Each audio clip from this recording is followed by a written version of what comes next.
अस्सलाम वालेकुम dear student, my name is Mohammad Jawad. उम्मीद करता हूँ सब लोग खैरियत से होंगे। जैसा कि आपको पता है कि हमने नाइन्थ की न्यू मैथ जो है वो स्टार्ट की हुई थी। तो आज हम इंशाल्लाह एक्सरसाइज 1.3 स्टार्ट कर रहे हैं, जो कि वर्ड प्रॉब्लम्स हैं और सिंपल सिंपल वर्ड प्रॉब्लम्स है। कोई इनमें मुश्किल नहीं है कि हम कहें कि ये हमें समझ नहीं आते। तो फर्स्ट जो हमारा क्वेश्चन है वो लिखा हुआ है कि on his last bank statement Qasim had a balance of 1,75,000 in his checking account. He wrote one check for 45,790 and another for 1,12,921. What is his current balance? ठीक है, यानी कि उसका जो टोटल बैलेंस है वो 1,75,000 है, जबकि वो एक चेक लिखता है जिसके ऊपर इतनी अमाउंट लिखता है, दूसरे चेक के ऊपर इतनी अमाउंट लिखता है। ठीक है, तो अब हमने बताना है, क्योंकि चेक के ऊपर अमाउंट लिख रहा है तो इसका मतलब वो विड्रा करवा रहा है, तो विड्रा करने के बाद जो बैलेंस बचेगा वो हमने बताना है। सिंपल सा है कि हम इन दोनों को ऐड करेंगे, ऐड करने के बाद इसमें से सब्ट्रैक्ट करेंगे, तो जो हमारे पास बैलेंस है वो करंट बैलेंस होगा। ठीक है, तो क्वेश्चन नंबर 1 है हमारा। एक्सरसाइज कौन सी है? 1.3, एक्सरसाइज 1.3 एंड क्वेश्चन नंबर 1। ठीक है, सब फर्स्ट ऑफ ऑल हम क्या लिखेंगे? Total balance of total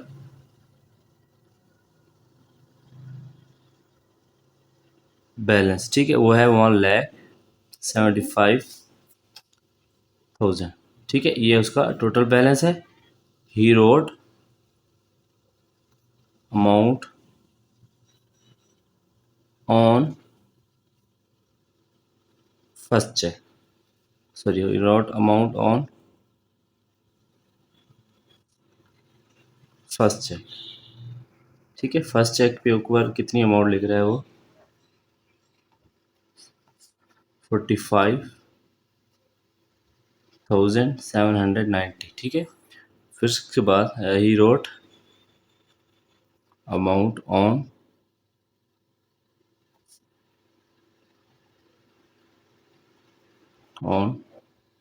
second check. ठीक है, सेकंड चेक के ऊपर कितनी अमाउंट लिख रहा है? वो है हमारे पास RS 1,12,921। ठीक है, ये अमाउंट है। अब इसमें उन्होंने जो टोटल विड्रा करवाया है वो कितना है? Total amount on check, total amount of check, total amount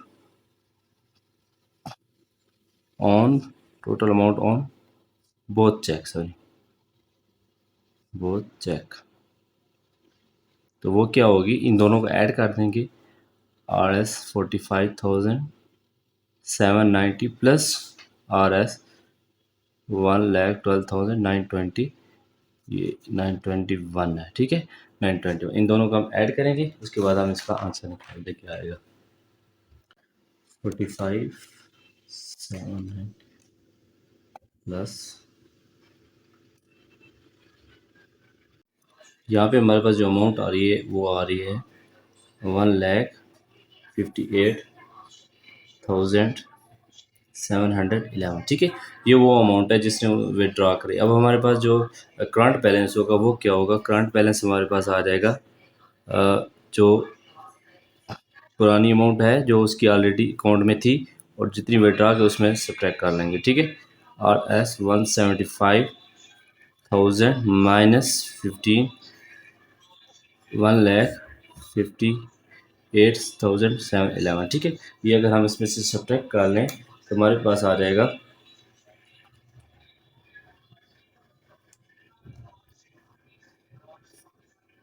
16,289। ठीक है, ये वो अमाउंट बची हुई है जो उसके ऑलरेडी अभी अकाउंट में है। ठीक है, सिंपल सा क्वेश्चन है। इसमें उन्होंने सिर्फ ये पूछा गया था कि कासिम के पास जो है वो ऑलरेडी पहले जो बैलेंस था वो 1,75,000 का था। फिर उसने एक चेक पास किया जिसके ऊपर इतनी अमाउंट रखी, जिसके ऊपर जैसे ये अमाउंट रखी, तो हमें बताना है कि उसका अभी करंट बैलेंस कितना होगा। तो इसका टोटल बैलेंस करके जो उन्हें विड्रा करवाया इसको इसमें से सब्ट्रैक्ट कर देंगे तो हमारे पास उसका टोटल जो करंट बैलेंस है वो आ जाएगा। ठीक है, उसके बाद सेकंड क्वेश्चन है जिसमें उन्होंने पूछा है कि last week was drop to 83.4 kilometre on 16.2 litre of petrol. He says that he average about 1.75 kilometre पर litre in his answer reasonable explain. ठीक है, सिंपल सा क्वेश्चन। इसमें उन्होंने पूछा है बोला है कि वाजिद जो है वो लास्ट वीक उसने कुछ ड्राइव करके आया अपनी गाड़ी पे, जो कि 283 किलोमीटर, 283.4 किलोमीटर है, और जो कि 16.2 लीटर जो है वो पेट्रोल कंज्यूम हुआ है।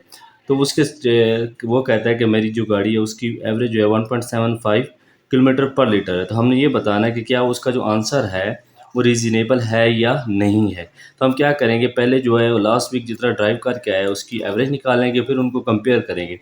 अगर कंपेयर करने के ऊपर दोनों एक जैसे तो तब तो कहेंगे कि इसका आंसर जो रीज़नेबल है। अदरवाइज़ अगर उनके दरमियान में डिफरेंस आ जाता है तो तब हम कहेंगे कि रीज़नेबल नहीं है। ठीक है, अब हम इसका क्वेश्चन को सॉल्व करते हैं।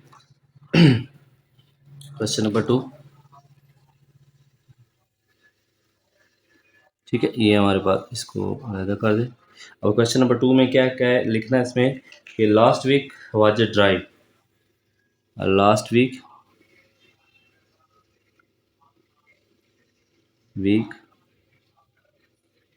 Wajid drive on car, drive on car कितने किलोमीटर, 283 और 283.4 किलोमीटर। ठीक है, और कंज्यूम पेट्रोल कितना हुआ है, कंज्यूम पेट्रोल कितना पेट्रोल यूज़ हुआ है, वो है 16.2 लीटर। ठीक है, ये वो पेट्रोल है जो कि उसने लास्ट वीक गाड़ी के ऊपर कंज्यूम किया। ठीक है, अब हम इसकी एवरेज निकालेंगे। एवरेज, तो एवरेज हमारे पास आ जाएगी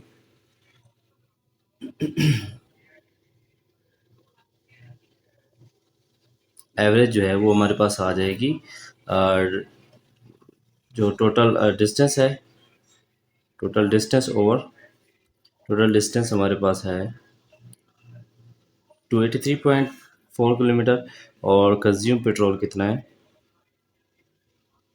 कंज्यूम पेट्रोल, ठीक है, वो है हमारे पास 283.4 किलोमीटर ओवर पेट्रोल कितना है 16.2 लीटर। ठीक है, जो उसने कंज्यूम किया। अब इसका हम आंसर निकालेंगे कि ये कितने के इक्वल आ जाता है। ठीक है, 283 पॉइंट, साथ में कैलकुलेटर रखा हुआ है तो वो थोड़ा बड़ा है, यहाँ पे 15 पॉइंट, ठीक है, ये आ गया। इसकी जो एवरेज आई है वो आई है 17.50 किलोमीटर पर लीटर। ठीक है, आप देखें उसकी जो एवरेज थी, जो उसने सेड दैट, जो उसकी ओरिजिनल एवरेज थी, जो उसमें एस्टिमेटेड वाजिद एस्टिमेटेड एवरेज वो कितनी है, 1.75 किलोमीटर पर लीटर। अब ये देखें इसमें और इसमें बहुत सारा डिफरेंस है। ठीक है, यहाँ पे 17.550 है और यहाँ पे 1.57 किलोमीटर है। तो इसका मतलब कि Wajid answer is not reasonable. Wajid, क्या हमने एक्सप्लेन भी करना है, Wajid answer is not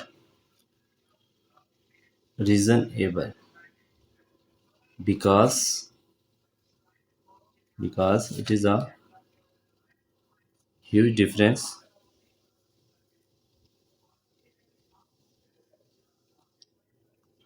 between last week average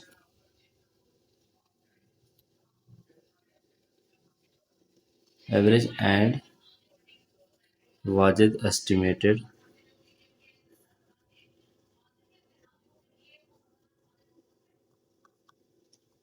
average। ठीक है, तो यहाँ पे इसको हमने बता देना है कि जो डिफरेंस है वो बहुत ज़्यादा है, तो इसलिए Wajid answer is not reasonable because it is a huge difference between last week average and Wajid estimated average. Last इसमें लिख भी दें अगर आप कि लास्ट वीक एवरेज कितनी थी और जो वाजिद की एस्टिमेटेड एवरेज है वो कितनी थी, वो ऑलरेडी हमने लिख दी है, तो इसलिए अब दोबारा लिखने की ज़रूरत नहीं है। ठीक है, इसके बाद हम थर्ड क्वेश्चन करते हैं। उसमें उन्होंने क्या पूछा हुआ है, देखें। थर्ड में यह है कि Salma bought 3.2 yard of fabric for a total price of 139.2। ठीक है, how much did the fabric cost per yard. ठीक है, सिंपल सा क्वेश्चन है। उसमें उन्होंने कहा है कि सलमान ने एक 3 पॉइंट यार्ड जो है वो फैब्रिक यार्ड जो है वो एक मीटर के साथ साथ का यूनिट है, मीटर से थोड़ा सा छोटा होता है। उस पे उसने 3.2 यार्ड ऑफ फैब्रिक लिया, जिसकी प्राइस जो टोटल बनी 139.2 जो है वो इसकी टोटल प्राइस बता। आपने बताना क्या है कि एक यार्ड के ऊपर पर यार्ड के ऊपर कितनी प्राइस आई है। ठीक है, तो पहले हम लिखेंगे क्वेश्चन नंबर हमारे पास है 3।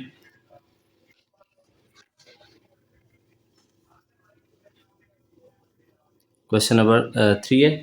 इसमें हम पहले लिखेंगे total yard of fabric, sorry total yard of fabric कितनी है। टोटल यार्ड ऑफ फैब्रिक वो है 3.2 यार्ड। ठीक है, ये हमारे पास टोटल यार्ड ऑफ फैब्रिक है।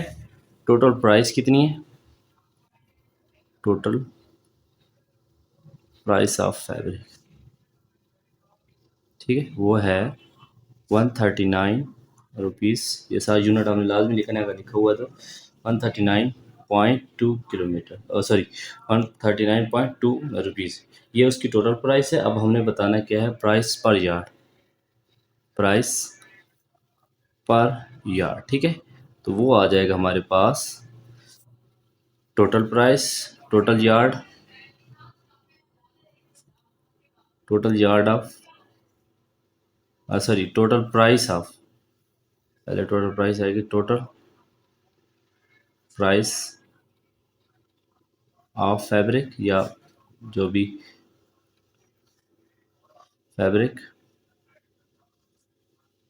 Over total yard of fabric.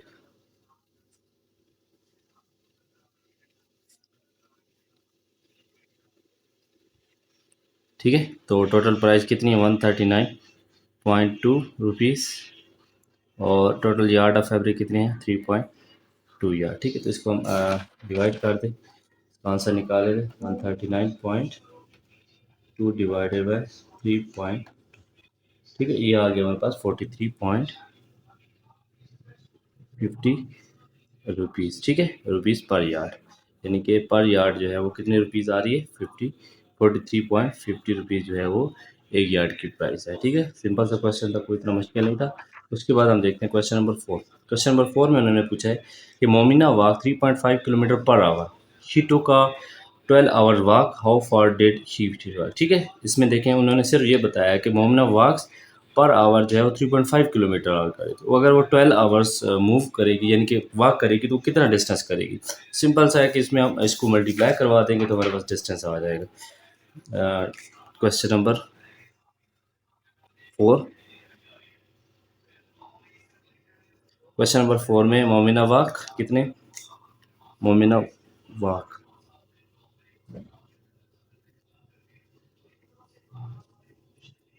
3.5 kilometre per our. ठीक है, और टाइम कितना कंज्यूम करती, कितने टाइम में वो वॉक करती है 12 आवर। अब हमने डिस्टेंस निकालना, how far did she walk, तो इसका मतलब डिस्टेंस निकालना है। तो डिस्टेंस किसकी इक्वल आ जाएगा, मोमिना वॉक मल्टीप्लाई बाय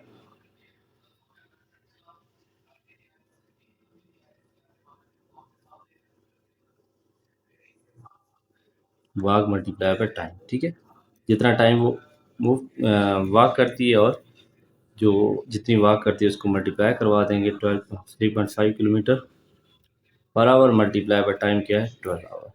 इसमें 12 को अगर हम मल्टीप्लाई करवा दें 3.5 के साथ हमारे पास आ जाता है 42 किलोमीटर। ठीक है, यानी कि वो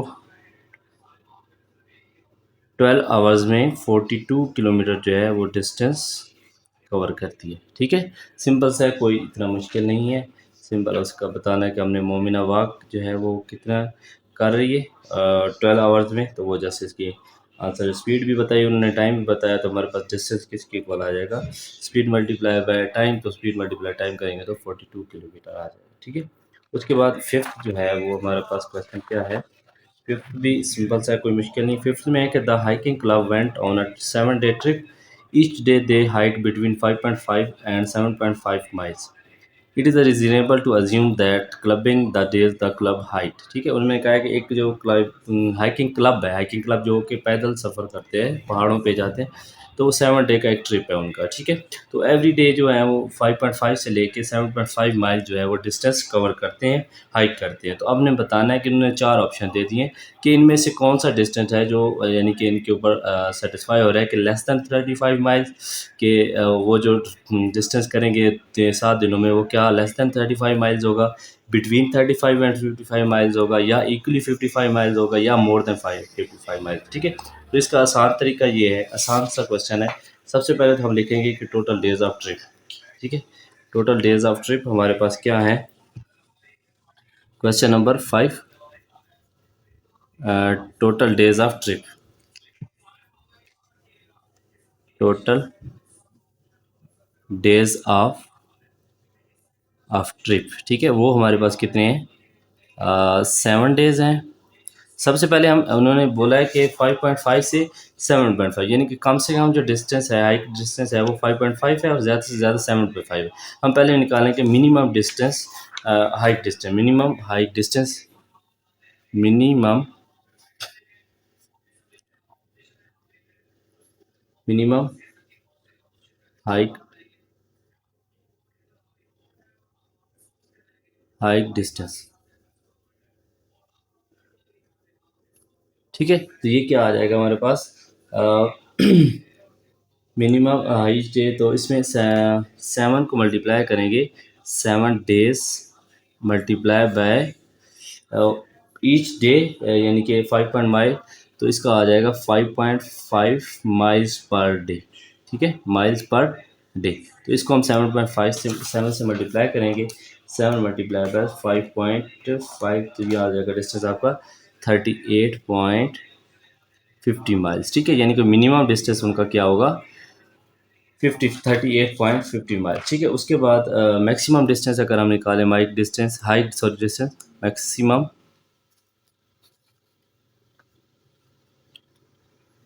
मैक्सिमम हाइक्ड डिस्टेंस। ठीक है, इसमें जो ज़्यादा से ज़्यादा डिस्टेंस है उसको हम मल्टीप्लाई करेंगे, तो 7 days multiply by 6 each day है, तो मतलब माइल्स पर डे, इसको हम पुट करेंगे 7.5 माइल्स पर डे। ठीक है, ये आ जाएगा। अब 7.5 को मल्टीप्लाई करें, 52.50।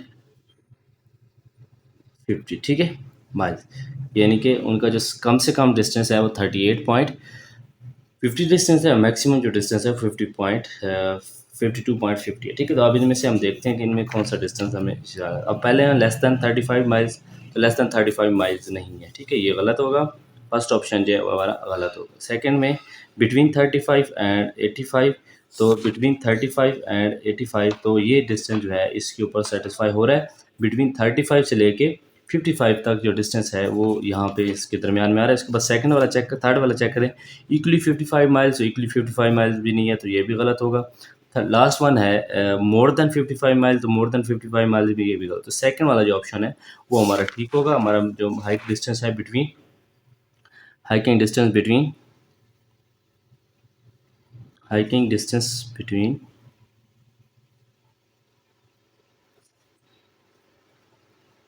Between 35 and 55 miles. ठीक है, ये हमारा जो डिस्टेंस है इसके अंदर सेटिस्फाई हो रहा है। ठीक है, सिंपल सा बात, आपने क्या करना है, मिनिमम डिस्टेंस निकालना है और मैक्सिमम डिस्टेंस निकाल के उनके साथ कंपेयर करवा लेना है। ठीक है, उसके बाद जो 6 क्वेश्चन है वो भी सिंपल सा है। उसमें उन्होंने कहा है कि for a class party the student council purchase 42 balloons at the 1.85 each. ठीक है, यानी कि एक क्लास पार्टी हो रही है जिसमें उन्होंने स्टूडेंट काउंसिल, यानी कि जो जो बच्चे काम करते हैं क्लास में, जो कि एक ग्रुप है, उन्होंने 42 जो है बलून्स लिए और हर की प्राइस जो है 185 ईच है। What is the total amount of the student council. ठीक है, यानी कि टोटल अमाउंट इसकी क्या होगी, इसको 1.85 को 42 बलून के साथ मल्टीप्लाई करवा देंगे तो हमारे पास इसका आंसर आ जाएगा। ठीक है, क्वेश्चन नंबर 6। अब इसमें हम लिखते हैं पहले, for a class party student student pays student council purchased student council purchased balloons, ठीक है।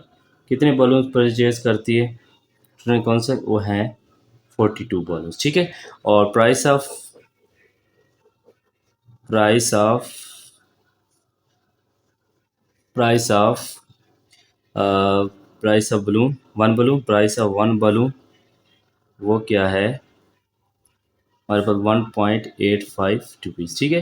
तो टोटल अमाउंट इनकी क्या होगी, टोटल अमाउंट वो क्या होगी, इसको हम इसके साथ मल्टीप्लाई करवा देंगे 42 को 1.85 के साथ, ठीक है। 1.85 रुपीज़ के साथ इसको मल्टीप्लाई करें, 42 मल्टीप्लाई बाय 1.85, तो ये हमारे पास आ जाएगा 77.70 जो है वो रुपीज़ टोटल अमाउंट आ जाएगी। यानी कि 42 जो बलून्स है उनकी प्राइस कितनी है, 77.70 रुपीज़। ये हमारे पास 6 क्वेश्चन, छोटे छोटे क्वेश्चन है, इतने मुश्किल नहीं है, ठीक है। उसके बाद 7 क्वेश्चन देखें, उसमें उन्होंने कहा है कि a group of friends made 4-yard long rectangular banner, ठीक है। They paid 3.5 per yard for the fabric and rupees 8 for the frame to go around the banner.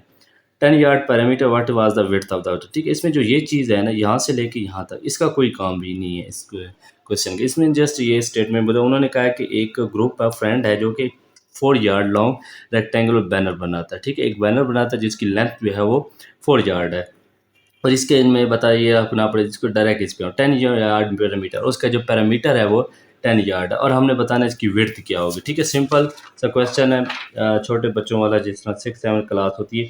इसमें हम लिखेंगे क्वेश्चन नंबर 7 है, इसके हम लिखेंगे length of the rectangular banner, length of length of rectangle length of rectangular banner वो हमारे पास कितनी है, 4 यार्ड, ठीक है। 4 यार्ड इसका यूनिट है, 4 यार्ड। और उसके बाद पैरामीटर कितना है, चलिए इसका पैरीमीटर वो है हमारे पास 10 यार्ड, ठीक है। ये उसका पैरामीटर है, और हमने क्या निकालनी इसकी विड्थ।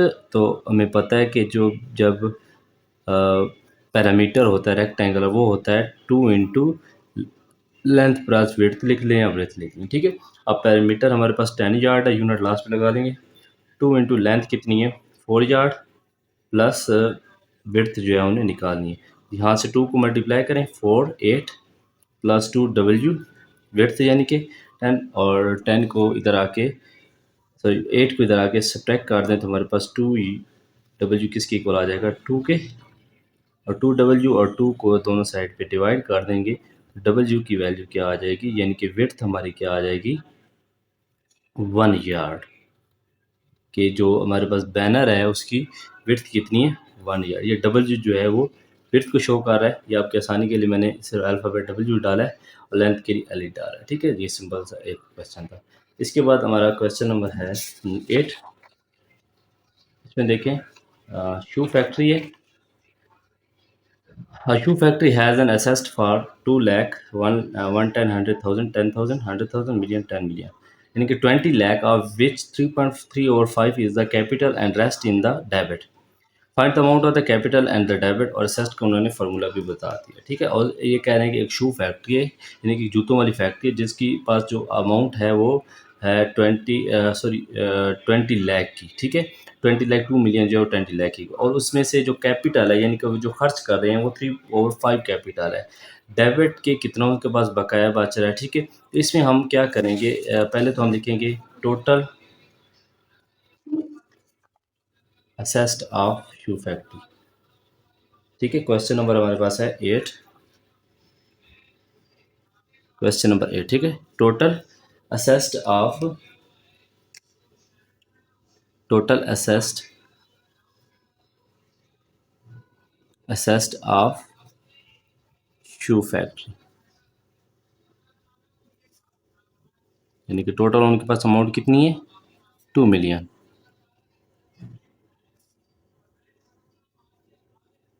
अब इसका कैपिटल निकालना है, तो कैपिटल निकालने के लिए कैपिटल ऑफ शू फैक्ट्री, तो वो होगा कितना कैपिटल है हमारे पास 3/5 है, तो 3/5 को 220 मिलियन के साथ, सॉरी 2 मिलियन के साथ मल्टीप्लाई करवा दें। तो ये मल्टीप्लाई करने के बाद जो आंसर आता है वो मैं लिख रहा हूँ 2/5।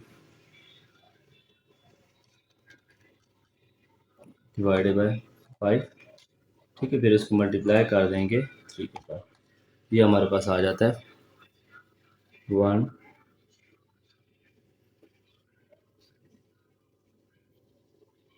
1 बिलियन 200,000। ठीक है, ये रुपीज़, ये जो उसका कैपिटल है। अब उस पर सिंपल सा उन्होंने फार्मूला बता दिया कि डेबिट निकालने के लिए नीचे फार्मूला बताया असेस्ट का, यहाँ पे assets is equal to capital plus debit. ठीक है, तो असेस्ट भी हमें पता है, कैपिटल भी अभी हमने निकाला है, तो डेबिट हम यहाँ पे निकाल लेंगे। तो debit of the factory, debit of the factory. ठीक है, ये चीज़ हमने निकालनी है। तो उन्होंने हिंट दे दिए कि असेस्ट इज इक्वल टू किसके, कैपिटल प्लस डेबिट। ठीक है, तो असेट्स कितना है 2 मिलियन, और कैपिटल अभी हमने निकाला 1 प्लस डेबिट। अब इसमें से डेबिट निकालना है, तो ये जो अमाउंट है इधर आके इसमें से सब्ट्रैक्ट हो जाएगी,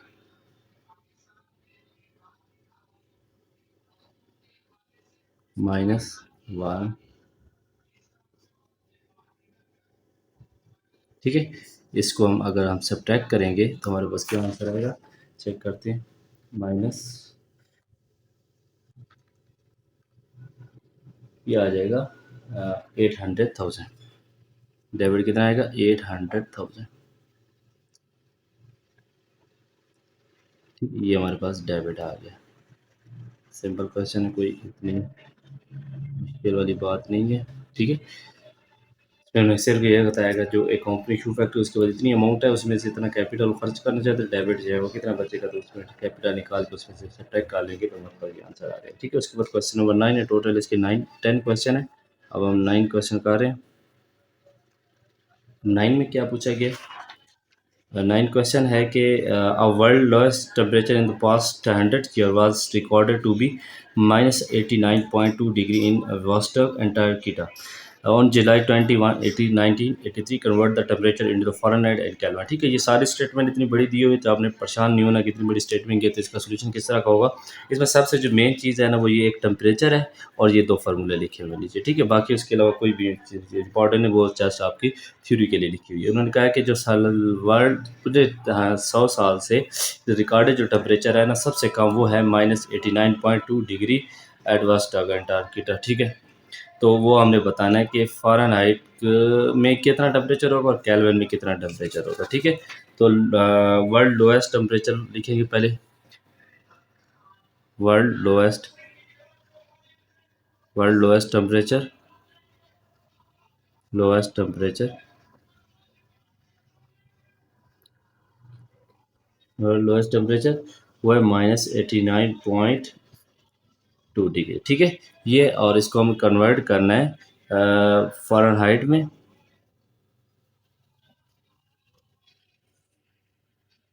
फ़ारेनहाइट में। ठीक है, फ़ारेनहाइट में क्या होगा, तो इसके लिए टेम्परेचर का फार्मूला दिया हुआ है। फ़ारेनहाइट में किस तरह हम टेम्परेचर कन्वर्ट करते हैं, फ़ारेनहाइट 9/5 C प्लस 32। ठीक है, तो यहाँ पे हम 9 C की वैल्यू पुट कर देंगे, -89.2 प्लस 32। ठीक है, इसको हम डिवाइड करें, 89 डिवाइड 89 -89 डिवाइडेड बाय 5, जो आंसर आएगा उसको हम 9 से मल्टीप्लाई करवा देंगे, हमारे पास आ जाएगा -160.56 प्लस 32। ठीक है, ये आंसर आ जाएगा। अब इसको सब्ट्रैक्ट कर दें इसके साथ -30, ये -128.56 56 जो है वो आ रहा है फ़ारेनहाइट के अंदर। ठीक है, ये फ़ारेनहाइट के अंदर आ गया। अब इसी टेम्परेचर को हम चेक करेंगे केल्विन में। ठीक है, केल्विन में क्या होगा, तो केल्विन के लिए भी उन्होंने हमें फार्मूला बता दिया है। Kelvin is equal two degree plus 273। ठीक है, kelvin is equal two degree plus 273। तो डिग्री के आंसर है 89.2 डिग्री प्लस 273। ठीक है, इसमें से हम इसको ऐड कर देंगे, माइनस 89.273। ठीक है, ये हमारा सॉरी 273 प्लस माइनस 89.183.80। ठीक है, ये प्लस में आ रहा है तो वो माइनस में आ रहा था। तो ये हमारे पास दो टेम्परेचर आ गए केल्विन में, और एक टेम्परेचर केल्विन में आ गया, और एक हमारे पास फ़ारेनहाइट में ये वर्ल्ड लोएस्ट जो टेम्परेचर है वो हमारे पास कन्वर्ट हो गया। ठीक है, इसके बाद हमारा इस एक्सरसाइज का जो लास्ट क्वेश्चन है वो हम करेंगे। तो इसके बाद हमारे पास लास्ट इसका क्वेश्चन है 10। उसमें देखें क्या पूछा गया है। उसमें क्या है कि company penalised by the government act for low quality production if the company has three shareholders, Farah, Mariam, and Tahrim, investing in the ratio 1:2:3, and the amount of penalty is 110 456,868.97। Find the amount of penalty paid by each of three share holder. ठीक है, यानी कि एक company जो है जो कि लो production produce करने की वजह से उसके ऊपर गवर्नमेंट की तरफ से फाइन ऐड होता है, जो कि वो हमारे पास 456,868.97 रुपीज़ है। और उसमें थ्री शेयर होल्डर हैं, एक फ़रा है, एक मरियम और एक तहरीम है। अब फ़रा के जो शेयर होल्डर 1 है, और मरियम का 2 है, और तहरीम का जो 3 है, इनकी रेशोज़ है। ठीक है, तो हमने ये फ़ाइन का पता करना है कि इन तीनों के ऊपर जो फ़ाइन की अमाउंट आ रही है, यानी कि हर के एक हिस्से में कितनी कितनी अमाउंट आ रही है। ठीक है, तो सबसे पहले हम इसका लिखेंगे टोटल पेनल्टी। ठीक है, टोटल पेनल्टी यानी कि टोटल जो फ़ाइन है वो हमारे पास कितना है, जो गवर्नमेंट की तरफ से 10 क्वेश्चन है। Total penalty, total amount of penalty, of penalty वो कितनी है, ₹456,868.97। ठीक है, और शेयर होल्डर जो है, रेशो ऑफ शेयर होल्डर वो कितनी है, ratio of share holder holder वो कितनी है, 1:2:3। ठीक है, उसके बाद हमारे पास टोटल रेशो क्या आ जाएगी, टोटल रेशो यानी कि total ratio of share holder, total ratio of share holder वो हो जाएगी 1+2+3। ठीक है, तो ये कितना आ जाएगा, 3+6 आ जाएगा। टोटल रेशियो जो है वो 6 है। तो उसके बाद अब हम पहले लिखेंगे पेनल्टी पेड बाय फरा, पेनल्टी पेनल्टी पेड बाय फरा वो कितनी है, 1 डिवाइडेड बाय टोटल जो हमारी रेशियो निकली, और इस 456 के साथ इसको डिवाइड कर मल्टीप्लाई करवा दें। ठीक है, इसको इसके साथ मल्टीप्लाई करवाएं, 456,868.97 डिवाइडेड बाय 6। ठीक है, तो ये आता है हमारे पास आंसर 76,144.82। ठीक है, ये इतनी रुपीज़ जो है पेनल्टी उससे पे किया फरहा ने। उसके बाद सेकंड है penalty paid by, penalty paid by Mariam, वो हमारे पास कितनी है, 2/6 मल्टीप्लाई बाय 456 868.97। ठीक है, अब इसको हम इसकी जो अमाउंट ऊपर निकली इसको हम 2 से मल्टीप्लाई करवा देंगे, ये हमारे पास आ जाएगा 152,289.67। 66 रुपीज़। ठीक है, ये पेनल्टी पेड बाय मरियम है।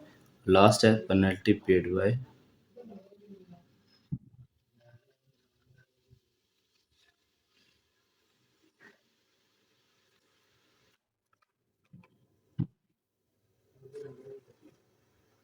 तहरीन।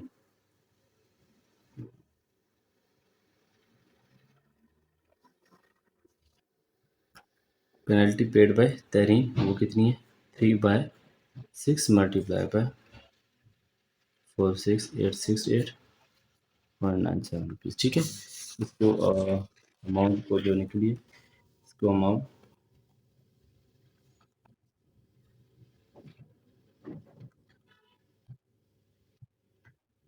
वो आ जाएगी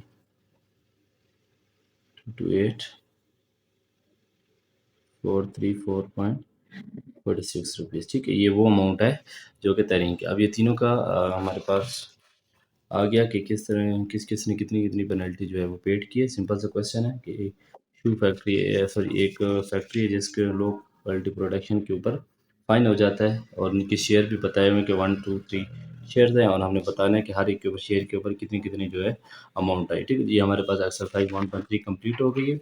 इंशाल्लाह उम्मीद करता हूँ आप सब लोगों को अच्छे तरीके से समझ आई होगी। इंशाल्लाह नेक्स्ट वीडियो में हम इसकी जो रिव्यू एक्सरसाइज है वो करेंगे, क्योंकि उसमें कुछ क्वेश्चंस हैं जो कि पिछली एक्सरसाइज के साथ मिलते-जुलते हैं, तो हम इसी तरीके के साथ उसको कंप्लीटली जो है वो सॉल्व करेंगे।